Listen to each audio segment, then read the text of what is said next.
Hi everyone, welcome back to our channel. I remain your host Ololade Ojo. On today's episode, we have one of our learned colleagues here at OEA, Dr. Toby Ayelokun. Dr. Toby Ayelokun is a lead geospatial intelligence analyst here at OEA. He's also a water resource environmental engineer with more than 10 years experience in utilizing GIS to support developmental process, disaster risk reduction, waste management, and urban planning. So, Doctor, it's nice to have you on our channel. So, our viewers would love to know more about you. Can you briefly introduce yourself to us? Thank you, Lolade. I am Dr. Oluwatobi Ayelokun. I am lead geospatial intelligence analyst at OEA Consults Limited. Thank you. Thank you, Doctor. Mm. Today, we'll be talking about the role of GIS in hydrological modeling and water resource management. So, we'd love to know, we know GIS is Geographic Information System, but we'd love to know how GIS plays a major role in hydrological modeling and water resource management. Thank you, Lolade. Thank you for the question. So we have two aspects to talk about here. One is hydrology. The other is water resources management. For hydrology, we are looking at the study of how water is being distributed, how water moves on Earth, be it surface, be it subsurface. The other aspect now, which is to manage water resources, this has to do with how we manage water as a scarce resources. So how to reduce water scarcity, how to get water clean. Some areas in the world on Earth has high content of water, while some other area are dealing with drought. So how do we manage these scenarios? Is what water resource management is all about. Now, GIS is a tool that helps in gathering Earth data, that helps in analyzing data, that after analyzing, then we visualize. So how does GIS comes to support these different aspects? GIS helps in terms of data gathering, analysis, and visualization. For instance, hydrology. I want to understand how rainfall is being distributed into different components. For instance, the infiltration, the runoff that we see, groundwater recharge, right? Snow melt, and all other water cycle components. GIS can help us to spatially map all these components. For instance, I can map the magnitude of rainfall across a country to understand how to plan my agricultural activities. I can use rainfall distribution to plan for stormwater drainage uh, modeling. Now, coming to the aspect of management, GIS helps in terms of developing management models. For instance, I can have a model that brings in different aspects of our lives, the social aspect, the political aspect, right?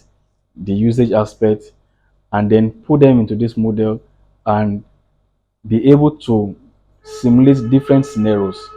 For instance, if we have lesser temperature or if we have lesser rainfall, how does the reduction in rainfall affect the availability of water? These are different ways that we use GIS to support management of water resources. Thank you. Thank you, Doctor, for that. So Thank while you. explaining, you said GIS is a tool used to gather data for hydrological modeling. Mhm. How do we ensure quality data is gathered while trying to carry out our study on hydrological modeling? Thank you, Lolade. To ensure quality modeling, you must ensure quality data. How do you ensure quality data? By making sure that you use the right equipment to capture such data.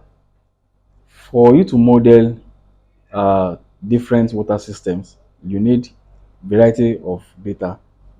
You need the climate data, you need the topographic data, you need the land use data, as well as many other important data.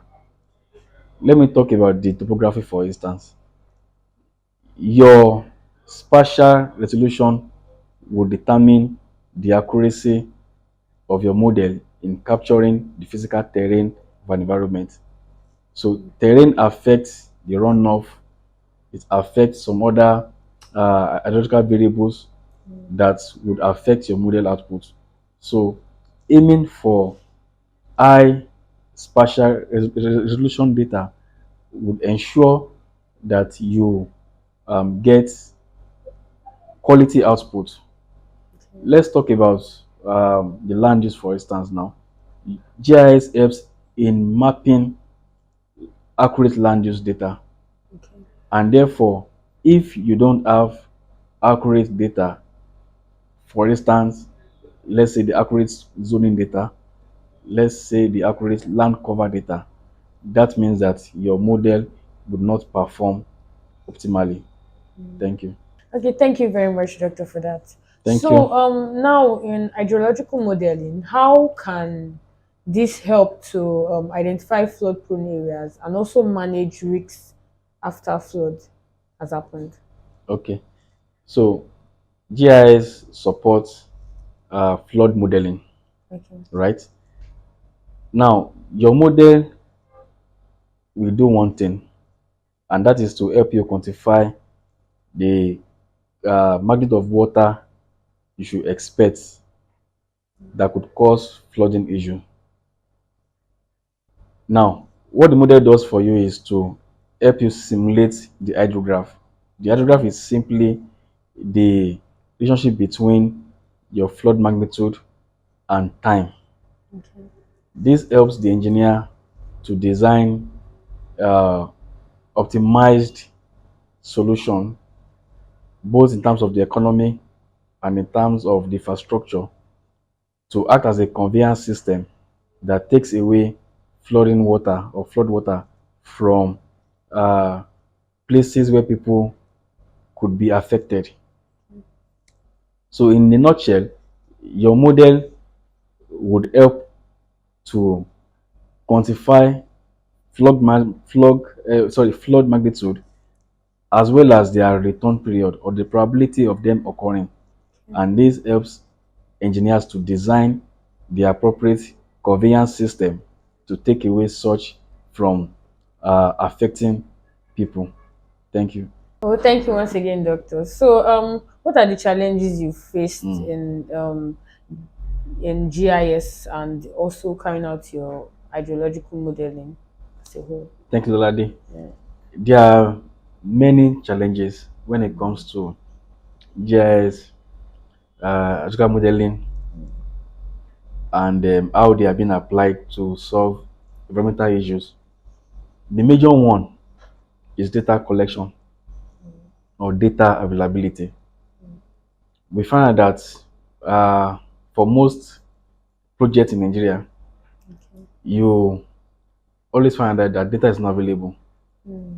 and therefore you have to source, from other um, repositories to get good and accurate data.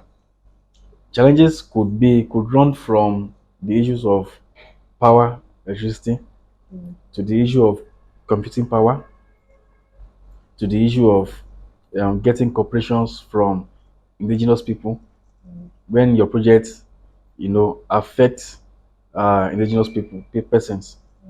So all these are minor challenges as compared to the availability of Data. data.